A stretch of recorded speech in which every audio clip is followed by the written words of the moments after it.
नमस्कार विद्यार्थी मित्रांनो, लर्न विथ SRP या यूट्यूब चॅनलवर तुमचे मनपूर्वक स्वागत आहे.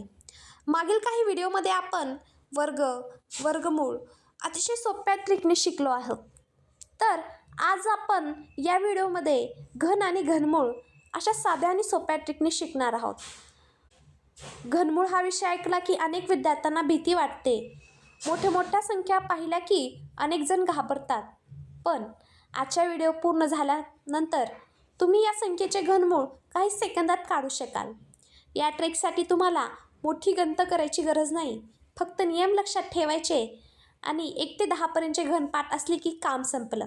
चला तर मग सुरुवात करूया घन व घनमूळ शिकायला.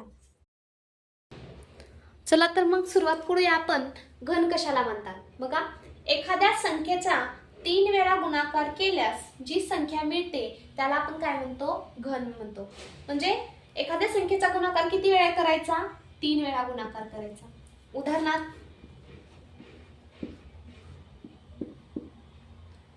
2 चा घन, तर आपल्याला 2 चा घन काढायचा आहे. बघा, एखाद्या संख्येचा गुणाकार किती वेळा करायचा? 3 वेळा. 2 गुणिले 3 हे असं करणं योग्य नाहीये, हे चुकीचं आहे. तर आपल्याला काय करायचं? 2 गुणिले 2 गुणिले 2 एखाद्या संख्येचा काय करायचा? 3 वेळा गुणाकार करायचा. बघा पुढे, 2 दुनी 4 व 4 दुनी 8 म्हणून 2 चा घन आला 8. तर याच पद्धतीने आपल्याला काय करायचे? घनमूळ काढायचे. आता घनमूळ म्हणजे काय आहे नेमकं? तर म्हणजेच 8 चे घनमूळ काय? 2 आहे. तर आपल्याला घनमूळ कसे काढता येईल हे सोप्या आणि साध्या ट्रिकने काय करणार आहे मी समजावून सांगणार आहे. घनमूळ काढण्यासाठी आपल्याला पहिल्यांदा 1 ते 10 पर्यंतचे पूर्ण घनपाठ असणे महत्त्वाचे. तर त्याच्यासाठी आपण काय करू? 1 ते 10 पर्यंतचे घन लिहून घेऊ.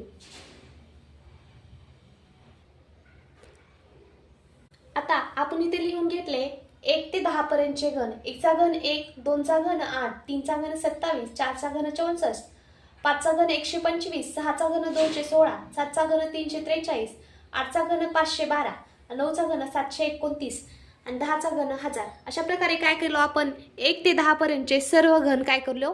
लिहून घेतलो. तर आता आपल्याला घनमूळ काढायचे. तर घनमूळ काढण्यासाठी आपल्याला 1 ते 10 पर्यंतचे पूर्ण वर्गपाठ असणे आवश्यक आहे. याच्यानंतर पुढचा एक महत्त्वाचा तक्ता आहे, ते म्हणजे संख्या आणि संख्येचे एकस्थान. बघा, हा तक्ता कसा लिहायचा? 1 चा घन 1 आहे म्हणून या संख्येचे एकस्थान झाले 1. परत 2 चा घन 8 आहे म्हणून या संख्येचे एकस्थान झाले 8. 3 चा घन 27 आहे त्याच्यामुळे 7 झाले 3 चे एकस्थान. 4 चा घन 64 आहे याच्यामुळे 4 हे झाले संख्येचे एकस्थान. 6 चा घन 216 म्हणून इथे झाले 6. 7 चा घन 343 म्हणून इथे झाले 3. 8 चा घन 512 म्हणून इथे झाले 2. परत 9 चा घन 729 त्याच्यामुळे इथे झाले 9. बघा, यामध्ये काही काय झालं? सेमच आले. बघा, 1 चा घन 1 त्याचे एकस्थान आहे 1. परत 4 चा घन 64 म्हणून एकस्थान आले 4. हा पण सेम आहे. नंतर 5 5 6 6 परत 9 9 म्हणजे 1 4 5 6 9 याचे काय आहेत? एकस्थान काय? तेच आहेत, म्हणजे ती स्वतः संख्या. पुढे बघा, आपल्याला घनमूळ काढायचे. मी एखादी संख्याचं काय करते? घनमूळ घेते व त्याच पद्धतीने आपण काय काढू? घनमूळ काढू. उदाहरणार्थ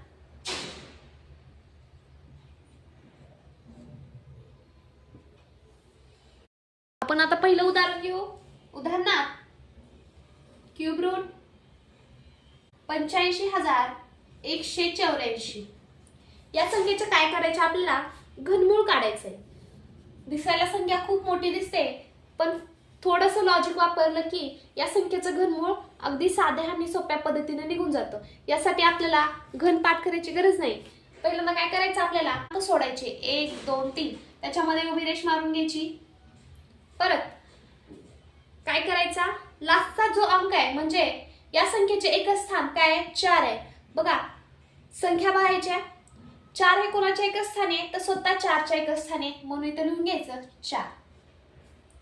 परत काय करायचं 85. 85 पेक्षा लहान घन कोणता आहे? 85 पेक्षा लहान घन 125 काय होतं? मोठा होतो. त्याच्या अगोदर 64. 64 काय 85 पेक्षा लहान आहे, म्हणजे 4 चा घन 64 च्या नंतर काय येतो? नंतर 85 येतो. त्याच्यामुळे काय करायचा इथं डायरेक्ट 4 लिहून टाकायचं. बघा 44 चा क्यूब काय येतो? 85,184, म्हणून उत्तर काय आलं? 44. अशा प्रकारे आपण काय करू शकतो? कोणत्याही संख्येचा काय करू शकतो आपण? क्यूब रूट अगदी सोप्या आणि साध्या पद्धतीने काढू शकतो. चला दुसरं पाहू आपण परत. चला आपण 729 चे घनमूळ काढून बघू. चला काढूया. 729 चे घनमूळ काढायची साधी आणि सोपी पद्धत काय करायची? उजवीकडून 3 अंक सोडायची व रेष मारून घ्यायची. परत 9 हे कोणत्या संख्येचे एकच स्थान आहे? तर 9 ही स्वतः 9चे एकच स्थान आहे, म्हणून काय आलं? 9. पुढे संख्या उठते का? नाही, 0. पुढे याच्यापेक्षा मोठी संख्या घेऊ.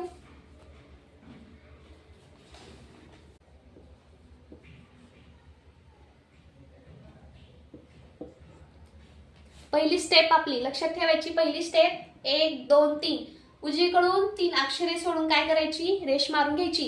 परत काय करायचा? हा एकच स्थान पाहून घ्यायचा. परत काय 7. 7 ही कोणत्या संख्येचं एकच स्थान आहे? पहा बरे 3 चा एकच स्थान काय? 7 आहे, म्हणून इथं कडेला 3 लिहून घ्यायचे. परत 389 पेक्षा लहान घन कोणता आहे? पहा 7 चा घन 343. परत 8 चा घन 512. 8 चा घन 512 मोठा होतो, त्याच्यामुळे आपण काय घेणार? 7 चा घन 343. 7 चा घन 343 च्या नंतर कोण येतं? 389. त्याच्यामुळे आपण काय करायचं? डायरेक्ट इथं 7 लिहून घ्यायचं. पुढे बघा आपण अजून एक किंमत घेऊ.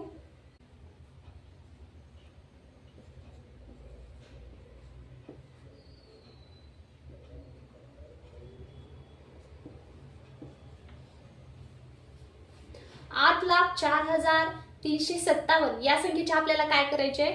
घनमूळ काढायचे. तर पहिली स्टेप काय आपली?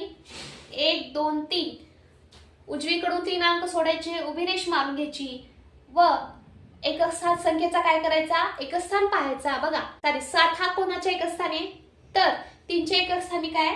7 आहे, त्याच्यामुळे काय करायचं? 3 ही संख्या शेवटी लिहून घ्यायची. परत काय व्हायचं? 804 पेक्षा लहान घन संख्या कोणती? तर पहा